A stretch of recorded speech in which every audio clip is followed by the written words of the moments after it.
Beyond the newsroom, where untold story is revealed.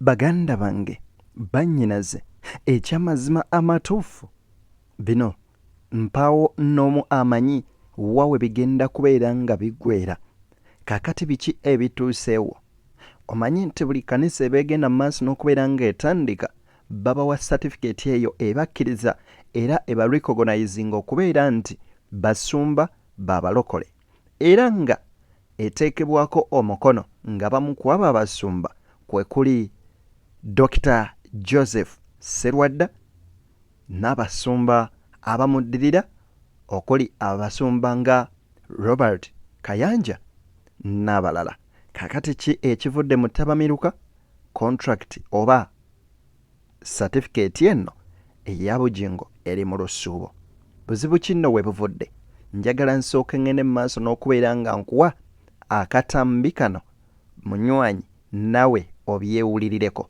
bino nno bigambo bya musumba Daudi David Kiganda.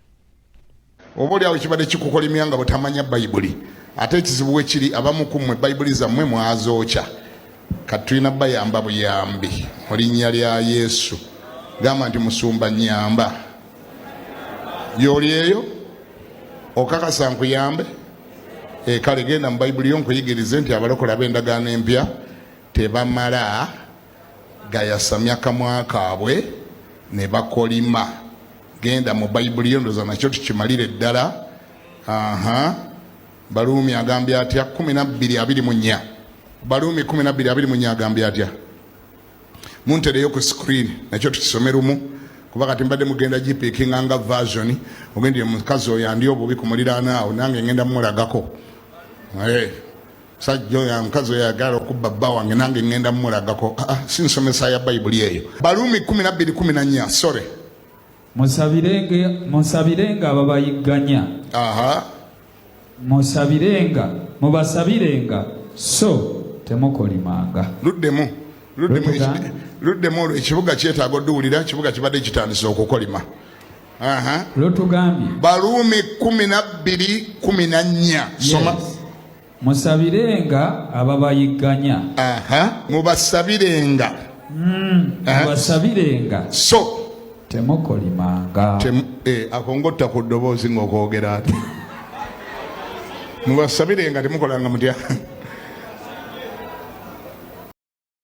bw'owuliriza Baluumi ky'agamba ekyamazima amatuufu osinzirira n'ogamba okusinziira ku statement za Bobi Wine yakoze olunaku olw'eggulo ng'asabira balabe be nti Mukama abawangaaze balabe ate ku birungi kubanga Bayibuli egamba nti mbateekekedde emmeeza mu maaso g'abalabe bammwe ng'agamba nti ate ekyo nze kye njagala kyokka ng'omusumba asumba endiga ye agamba nti bafe kaakati nno essaala ya bugingo bagirivasinze wulira bino. And the prayer prayed by Pastor Bujingo against the people of God, of his enemies. We reverse it. We cancel it. We stopped it. It will not be answered. It will not work. It will not kill. It will not destroy. Because our God is a God of mercy, is God of love, is God of peace, is God of blessing. For that reason, that prayer,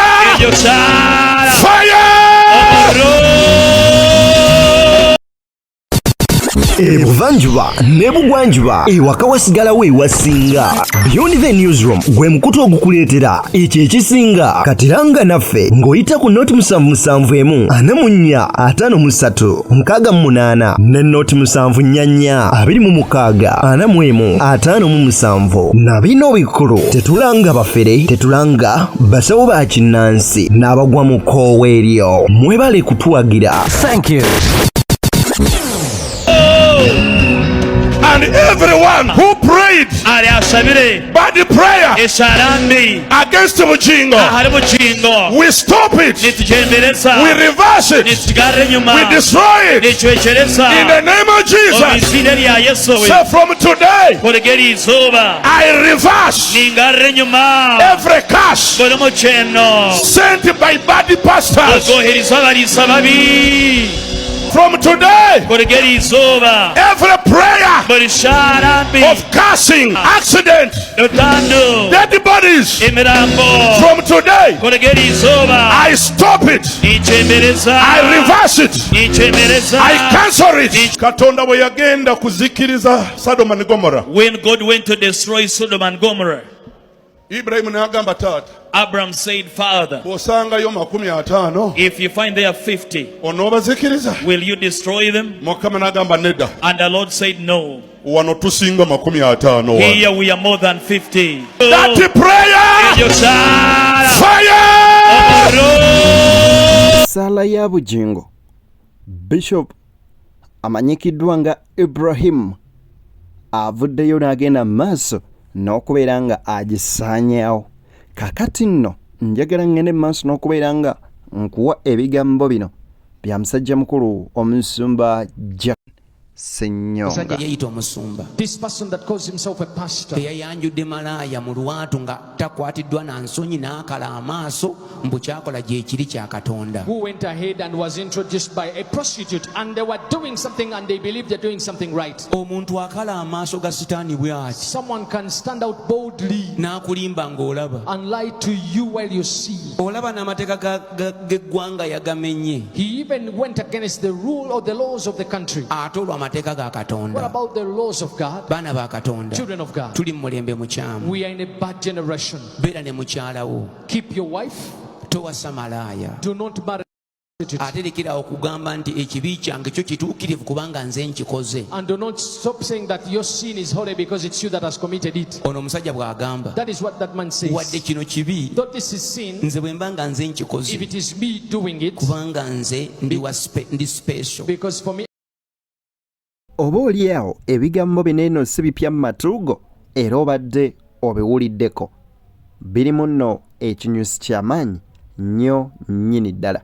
Nkusaba n'obuwombeefu obw'ekika ekya waggulu vidiyo eno sooka ogimpereka like bw'ogiwa like oba ogiwadde muliro ogugitambuza ate neetuuka ku buli ssekinnoomu. Kakati njagala nkuwe ebigambo bya Musumba Kayanja byabuuliridde n'agamba lekeraawo okuyomba n'okulwana weesiga omutonzi okola ebyo Katonda byayagala okubeera nga okola.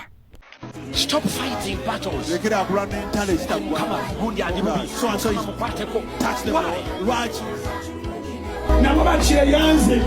Get the anointing of building. Start building. If they want to commit suicide, let them go ahead. Okusinziira ku bigambo bya Musumba bibadde biri precise nga bimpi nnyo naye ate nga amakulu gaabyo mwattu gavaayo bulungi nnyo nnyini ddala. Kakati nno Nakangobi Jennifer full figure avuddeyo n'atabukira abo bonna abazze mu bigambo bya Musumba Bugingo kw'oteeka musajja mukulu amekeddwa nga Tamale Junior tamulekedde kantu yadde akamu kati. Full figure nkugambye lutalo lwakulwanirako mukama we. Omutaddemu bungi wandibadde wetereeza noko nojjamu amannya amavundu ago noteekamu amannya amalamu Bugingo bagenda muzika ku kijja kyewammwe Era tayagala azikibweyo. gwe kola essabo yakola kyaki essabo likuli ku mutima kola essabo naawe osolooze oba kola kyaki oba olina Katonda Oba temumwagala lwaki mumuwuliriza? yo baki mumwogerako Buli kayogera ne bakakuweereza. Kakati oba temwagala oba mubi bakimwogera abasumba abalala babudde mu kibuga tumanyi ne beboogera. ndaba ono omwana wa mufu ayina ebizibu ebimumala ali awo kireereze adda ku Bugingo n'amutemaatema. Bugingo gendako ebweru koppa bapasita banno tola bapasita gundi tola bapasita Kakande yasinga amaanyi wano gwani agambye nti yamusingira amaanyi. Amaanyi ogapimira ku ki? Amaanyi ogapimira ku ki? Mukubye Bugingo n'abagoberezi tebaggwa wuwe ekyo mwatuuka n'okkuba obutebe obukalu ye kati gweyogera nga nninga n'amasabo g'abalema ebyokola byabalema okutereeza twatuuka mu kuziika kitaawe ebyokola byali ebyonzira byabalema okuwonga okutereeza oli ku bugingo alina Yesu naye ng'oziika tewaziika waka nziike nkolayo kinaawe abo baba nzimala gazunga. Ebigambo ebyo mubiwulidde bulungi. Njagala okubeera nga mbeebaza nti ate mubaddewo akaseera konna nga tugenda mu maaso n'okubeera nga tubaweereza ne mwagala ennyo omukotu guno. Weeyongera okubeera nga osubscribinga nno ate osharingireko ne munno afune ebintu ebinyuvu nga bino. Kakati ebigambo bya pasita amanyikiddwa nga Ssenyonga Jackson ate nno bibino. Kankusabe obimalirizeeyo byonna wamu ate oba oliawo tubijjemuko amakulu. I am special.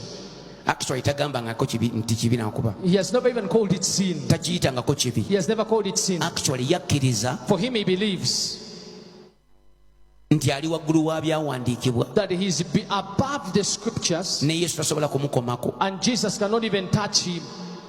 Emyaka giweze nga mbagamba omusajja nabbi wa bulimba ne munvuma. For many years I have told you that this man is a false prophet and you have abused me. Kati ensi egolokose. Now the world has risen up. Etandise okulaba kkala zaayo. It has started to see ate the bright colors. tebagambako wantu wonna. And they are not saying anywhere. Bannange Musumba Ssenyonga weebale kutulabula ku bantu weebale tubakyogera basirika busirisi. Pastor Ssenyonga, thank you for making us aware of such people. They are just keeping quiet. Sikolera mpeera ya ku nsi. I am not working for people to appreciate me. Mpeereza Katonda eyampita mu buweereza. But I serve the Lord that called me into ministry.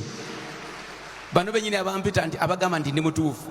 The people that call me, people that understand that I speak truth. abantu abategeera nti njogera amazima. Ate be bamu. They are the same. Ate nga bagenda eri. When they leave this place, they go to the other side. Nga bawaayo akasente. They get some money. Nga bagamba oyo mutukubiremu ku bituli Ssenyonga atuli bubi. They say Ssenyonga is too much on us. Try to put some holes into him.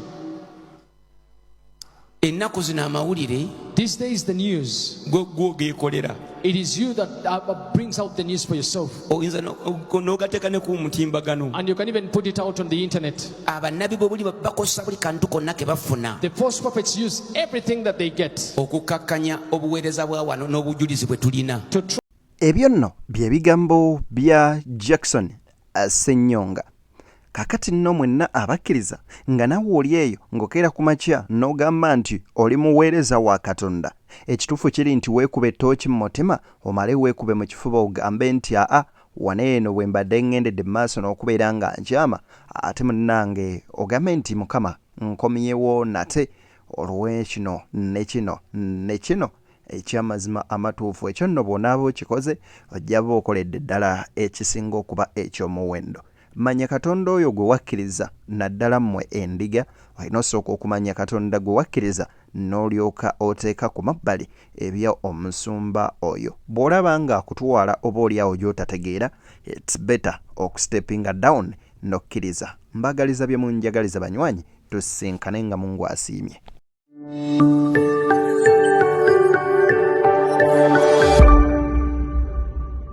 Beyond the newsroom, where untold story is revealed.